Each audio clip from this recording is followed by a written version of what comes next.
विष्णु प्रजापति, राधा वल्लभ श्री हरिवंश महाराज जी। गुरु जी, कोई ऐसा उपाय बताइए जिससे व्यर्थ का चिंतन हट जाए महाराज जी और केवल प्रभु का ही चिंतन रहे। तो हम तो उपाय तो बता रहे, राधा राधा राधा राधा राधा राधा। अगर सब चिंतन एक दिन ना शांत हो जाए, राधा राधा ही रह जाता हूँ, बताना। 2 साल से नाम जप कर रहा हूँ, लेकिन बहुत ज्यादा चिंता सताती है और नाम जप रुक जा। अभी नाम जप सही नहीं हो रहा, नाम जप सही करो, चिंतन करते हुए करो, निरंतर करने का अभ्यास करो। चिंता नहीं होनी चाहिए, कार्य का चिंतन होता है। जैसे हमको जो भाई व्यापार करते हैं, नौकरी करते हैं, तो अपने कार्य का चिंतन तो होगा कि मुझे ऐसे से ऐसे ऐसे से ऐसे ये करना है, ये करना है, ये करना है, लेकिन वो उसे डिस्टर्ब थोड़ी होगा। डिस्टर्ब होने के लिए जो हमारे पक्ष हैं, उनकी मजबूती के लिए उसको सत्संग मिला हुआ है, वो भजन करता है कि यार अगर ऐसा हुआ, निगेटिव मान लो मन ने फेंका कि ऐसा हुआ, तो पॉजिटिव तुरंत विवेक ने कहा कि भगवान है ना, किशोरी जी है ना, वो संभालेंगे ना, फिर वो शांत हो गया। तो संसार भक्त को संसार का चिंतन नहीं होता, ऐसी बात नहीं। हमें जो कार्य करना है, अगर उसका चिंतन पहले से नहीं करोगे तो कार्य कर ही नहीं पाओगे आप। कोई भी कार्य होता है तो उसको पहले अपने दिमाग में कर लिया जाता है, ऐसे वहां से वहां जाना, वहां से ऐसे से ऐसे करना, पूरा कर लिया, फिर उसको हम प्रैक्टिकल में करते हैं। पहले उसको अपने दिमाग में करते हैं, तो दिमाग में तो करना ही पड़ेगा। अगर आप उसका कार्य का चिंतन नहीं करेंगे तो कार्य में परफेक्ट हो ही नहीं सकते। रसोई बनाने के पहले तुम्हारे दिमाग में रसोई बन जानी चाहिए कि आज हमको क्या बनाना है, कैसा बनाना है, कितना मसाला डालना है, क्या पूरा दिमाग में फिट हो जाना चाहिए, तब वो रसोई बढ़िया बनती है। और जो ऐसे बात करते हैं ऐसे, वो नहीं। कोई भी कार्य करना है तो बड़ी एकाग्रता से करो, उसका चिंतन करके पहले कार्य को पूर्ण करो और फिर क्रिया में उसको उतारो, और वो सब कर्म भगवान को समर्पित कर दो, वही भक्ति बन गया। परेशानी क्या है? हम कह रहे चिंता क्या, ऐसा थोड़ी कि संसार का चिंतन ना होगा, क्योंकि संसार के हमें कार्य करने, कोई भी कार्य बिना चिंतन किए करना वो ठीक नहीं होता। पहले चिंतन करो, हमको वहां से वहां जाना है, वहां से वहां जाना है, वहां से वहां, अपना पूरा प्रोग्राम 24 घंटे का फिट हो गया, अब हम आराम से उसको कर रहे हैं, कोई परेशानी नहीं, क्योंकि हमने पहले ही चिंतन कर लिया हमको ये ऐसे ऐसे ऐसे करना है। अब वो हर कर्म भगवान को समर्पित कर दे, वही भगवत प्राप्ति का हेतु हो जाएगा। और बीच बीच में राधा राधा चिंतन करे। परेशानी क्या है? ये आदमी परेशान क्यों हो जाता है? पाप कर्म के कारण, मुझे लगता है। जैसे गुरुदेव किसी से कुछ झगड़ा हो गया, फिर वो क्यों झगड़ा हो गया? गुरुदेव ऐसा काम ही है, हमारा मोबाइल रिपेयरिंग का काम है, तो उसमें नहीं, कोई भी काम झगड़ा वाला नहीं होता है भाई। ऐसा मत कहो कि हमारा काम झगड़ा वाला है। मोबाइल रिपेयरिंग का काम है। वो आदमी कह रहा हम 40 रुपया नहीं देंगे, 35 देंगे। अब आप कह रहे हमारी मेहनत तो इसमें 40 रुपया है, अब आप देख लीजिए। और अगर 35 दे देता है, 20 दे देता है, तो अगर हम चुप हो जाते हैं तो हमें भगवान देगा, वो संभालेगा। भगवान कैसे देता है? आपको कैंसर होने वाला है, बचा लिया, लाखों खर्चा होने वाले थे, बच गए। तो ऐसे चला जाता है, भगवान के झगड़ा नहीं किया जाता। बहुत झूठ बोलना पड़ता है गुरुदेव। क्या झूठ बोलना पड़ेगा? कि गुरुदेव अगर 100 रुपए का कोई चीज हम लेके आए हैं, 100 रुपए की जगह पे हम 200 रुपया मुनाफा भी रख रहे, तो गुरुदेव यहाँ पे मैं सही हूँ या गलत हूँ? फिर नहीं, मुनाफा, हम कह रहे हैं कि मुनाफा लेने के लिए ही व्यापार किया जाता है, लेकिन हम ये क्यों बताएं कि तुम्हें कसम से कह रहे हैं 300 रुपए की है? ये झूठ है, ये झूठ बोल रहे हैं। ऐसे नहीं, झूठ मत बोलो, ईमानदारी वाला व्यापार करो, तो आपका एक क्रेडिट बनेगी। एक बेईमान आदमी की क्रेडिट बेईमान ही बनती है, ईमानदार आदमी की क्रेडिट ईमानदारी। और सबको ही जानता है व्यापार मुनाफे के लिए किया जाता है भाई। नौकर चाकर, मकान, दुकान सब उसी से चल रहा है, तो मुनाफा नहीं लेगा तो चलेगा कैसे? तो आप मुनाफा लीजिए, जो उचित मुनाफा हो और अपनी मेहनत हो उसे उचित लीजिए। बेईमानी को घुसेड़ना अपने व्यापार में जरूरी थोड़ी है। ईमानदारी से जिए, थोड़ा नमक रोटी खा के दीजिए, तो चैन और शांति बनी रहेगी। शशि जी, राधा राधा। राधे राधे महाराज जी। महाराज जी, मैं ये जानना चाहती हूँ कि सेवा और नाम जप में किसका महत्व ज्यादा है? दोनों। पंछी 2 पंखों से उड़ता है, 2 पंखों में महत्व किसका है? दोनों का महत्व है। अगर एक भी पंख टूट जाए तो उड़ नहीं सकता। ऐसे परमार्थ की साधना सेवा और सुमिरन से होती है। सेवा सुमिरन, भजन जो नाम जप है वो सुमिरन में आता है, और जो सेवा है वो जैसे गुरु सेवा, माता पिता की सेवा, परिवार की सेवा, प्रिया प्रीतम की सेवा, ये सब सेवाओं की, गौ सेवा, ये सब भगवत सेवा के अंतर्गत आता है। हम भगवत भावना से सेवा भी करें और नाम जप भी करें। अगर हम केवल नाम जप करते हैं तो सेवा नहीं करेंगे तो हमारे कर्तव्य का विरोध। माता पिता बूढ़े हैं, अब उनको हमें पानी देना, हम कह रहे हमने इन्हें बैठ के नाम जप कर, नहीं, नाम जप करते हुए पानी दो जाके, नाम जप करते हुए उनके कपड़े धो, नाम जप करते हुए अपने सास ससुर की सेवा करो, नाम जप करते हुए अपने पति की सेवा करो, नाम जप करते हुए अपने पुत्र की सेवा करो। तो सेवा और सुमिरन दोनों जरूरी है, दोनों का बहुत बड़ा महत्व है। बिना सेवा के सुमिरन अधूरा और बिना सुमिरन के सेवा अधूरी। इसलिए गुरु सेवा, संत सेवा, भगवत सेवा, माता पिता की सेवा, परिवार की सेवा, ये सब जगह कहा जाता है सेवा करो, साधु सेवा करो, क्योंकि उससे सुमिरन में हमारी बढ़ोतरी होगी और जो सुमिरन कर रहे हैं उससे भगवान की प्राप्ति हो जाएगी। आलोक जी। राधे राधे महाराज जी। राधे राधे महाराज जी। महाराज जी, जैसे आपने पिछले वार्तालाप में बताया था कि मूल मंत्र का जाप बिना किसी दीक्षा के नहीं करना चाहिए, इस पर अमल करते हुए मुझे ज्ञात हुआ कि मेरे जैसे अनेकों संसारिक व्यक्तियों को वेदों शास्त्रों का मूल ज्ञान तो है नहीं। तो कृपया ये मार्गदर्शन करें कि हम कैसे जानें कि सामान्य रूप से पूजा की सही पद्धति क्या है और एक सामान्य ग्रस्त उसका अध्ययन। उसके लिए पूजा पद्धति के लिए तो आचार्य बने हैं ना।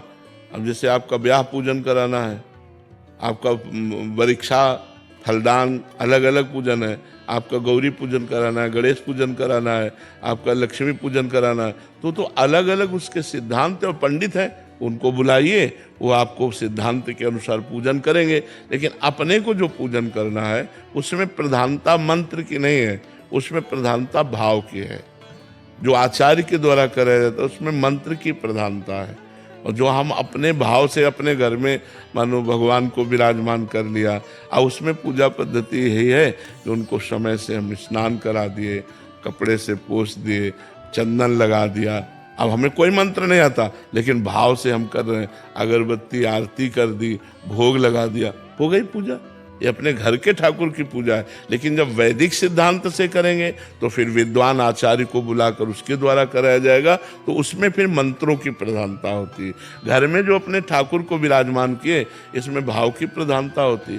अच्छा, मान लो आपको जल्दी जाना है ऑफिस, तो आपको भोग लगाना है, तो ऐसे भोजन लिए वैसे दिखा दिए, अब जय ठाकुर जी को अपना जल्दी जल्दी पाए अपने ऑफिस से, उसमें भाव की प्रधानता होती है। लेकिन जब आप वैदिक आचार्य के द्वारा भोग लगाएंगे तब ऐसे थोड़ी होगा कैसे दिखा दे, फिर वो मंत्र के द्वारा पूरा भोग लगेगा, पर्दा लगेगा, ऐसा है। अपने भाव के अनुसार ठाकुर को घर में रिझाया जाता है। जो भी देवता देवी की आराधना करे वो अपने भाव प्रधान होते हैं, उसमें घर में भाव प्रधान होता है, और जब आचार्यों के द्वारा कराते हैं तो मंत्र प्रधान होता है। अमिता जी। राधे राधे महाराज जी। महाराज जी, आप कहते हैं कि आपके यहाँ कोई चमत्कार नहीं है, पर जब हार के कोई आपके पास आता है तो आप उसे कहते हैं जाओ प्रयास करो, तुम्हें आध्यात्मिक बल का अनुभव होगा। बाबा, आपके दरबार की, तेरे दरबार की आली नराली, वो आपने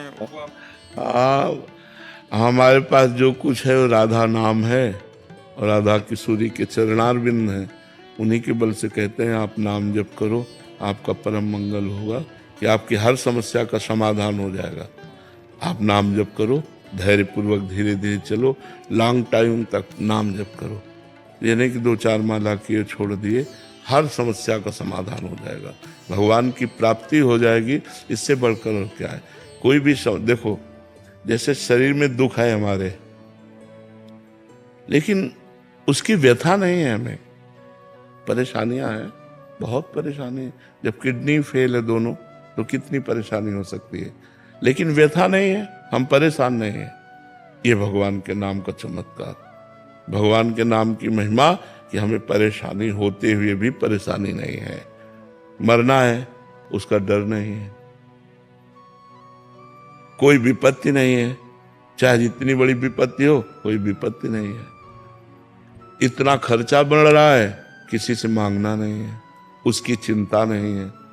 ये चीजों में तो आप लोग परेशान रहते हैं ना, शरीर की विपत्ति, समाज की विपत्ति, धन की आवश्यकता, कल क्या होगा इसकी चिंता, इस सब से मुक्त करने के लिए राधा नाम है। अगर आप भगवान का नाम जप करें, अच्छा, आप लोग जो प्रभावित हो रहे हैं वो अंदर से आप जानते हैं सत्य क्या है और असत्य क्या है, पाखंड क्या है और सत्य भक्ति क्या है। आप ना जानते हो तो भी आप जानते हैं, क्योंकि भगवान के अंश है। तो आपको कहीं ना कहीं आप बैठ करके आत्म शांति मिलती है, आत्मविश्वास जागृत होता है। यही चमत्कार है कि लोग जो है, देखो सुबह जब हम आते हैं और बिल्कुल जिधर से निकलो उधर से राधा राधा की गूंज होती है और सब नाचते हैं। यही चमत्कार है हमारी श्री जी का कि सबके हृदयों को आह्लाद प्रदान कर रहे हैं।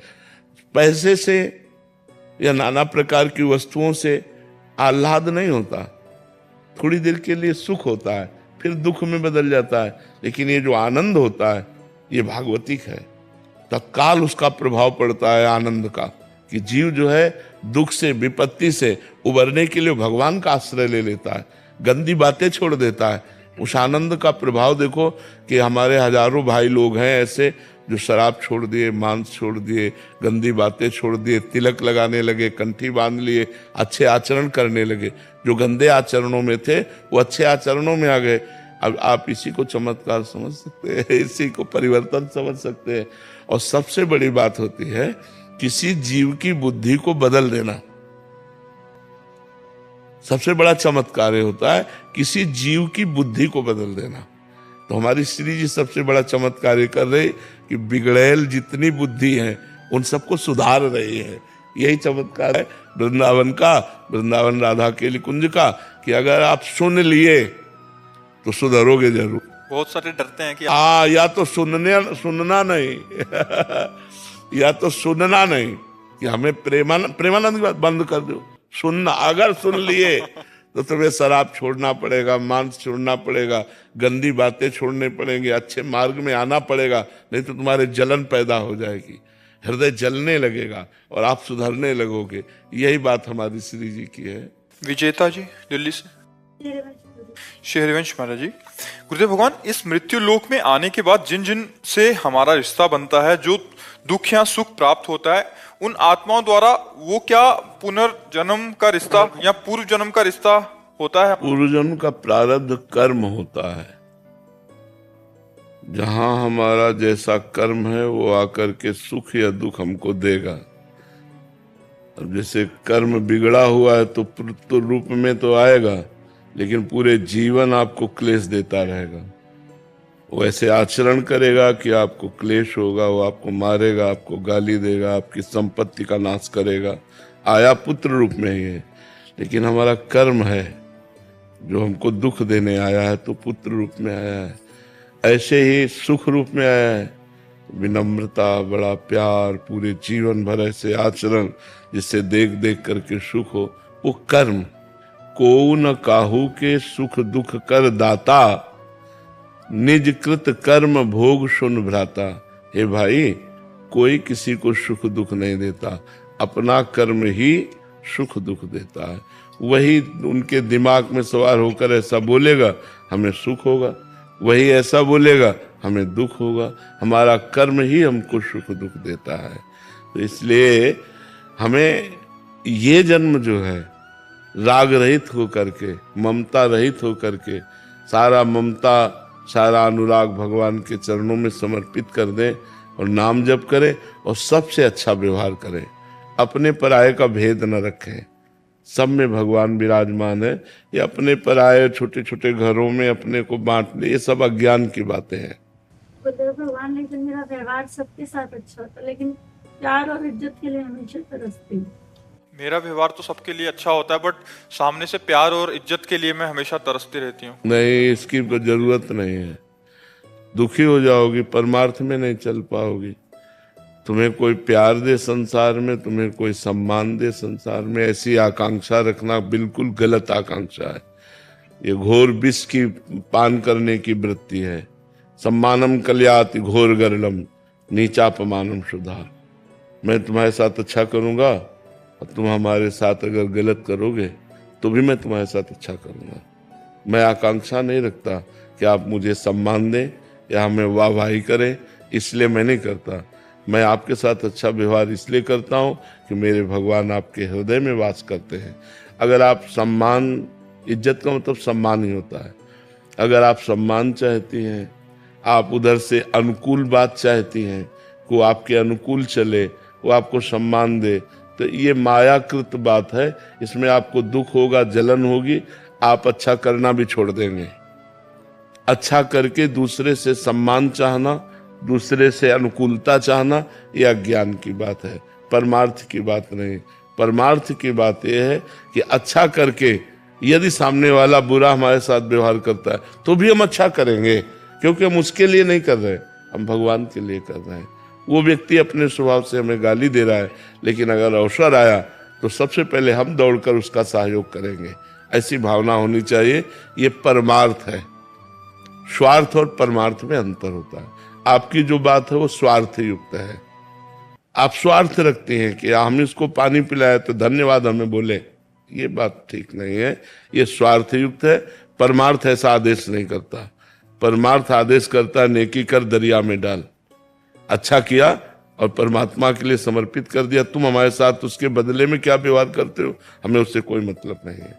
अगर आप परमार्थ में चलना चाहती है तो इस बात को स्वीकार करें, क्योंकि दुखों का नाश करने वाला परमार्थ ही, अध्यात्म ही है। स्वार्थ में तो दुख ही दुख है।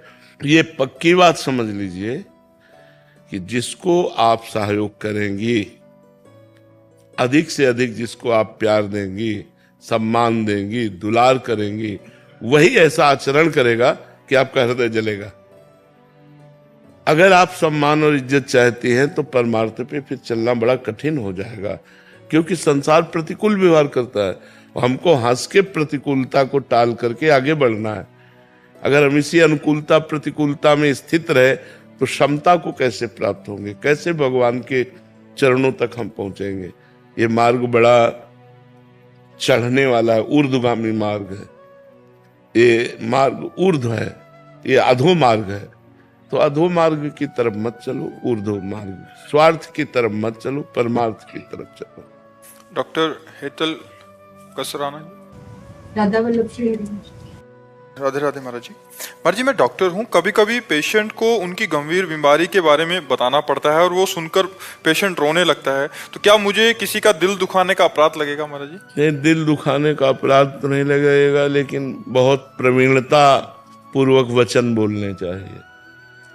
बहुत प्रवीणता पूर्वक वचन। पहली बात, यदि उस मरीज के पास कोई भी सेवा में है तो आपको मरीज से नहीं बताना है, उसके सेवा वालों को बताइए।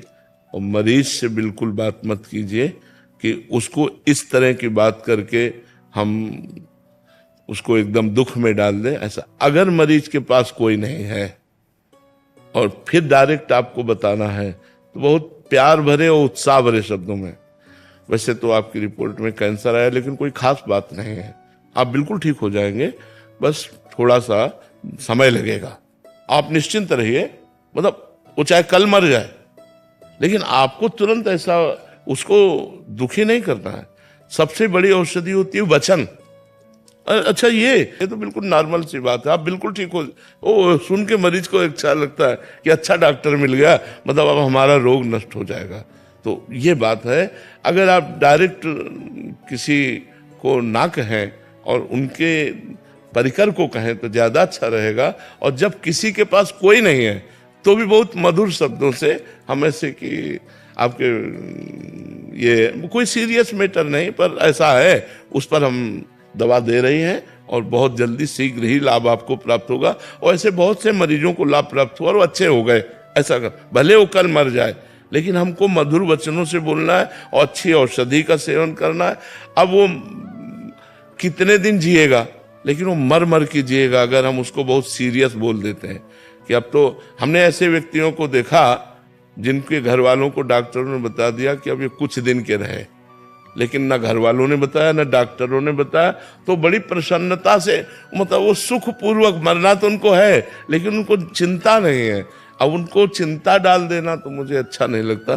कि आप उनके घर वालों से या उनके जो परिकर के हैं उनसे बोलो, मरीज को डायरेक्ट मत बोलो। और डायरेक्ट भी बोलना हो तो बहुत ही ऐसे सरल शब्दों में बोलिए कि उसे सीरियस ना ले पावे। जी।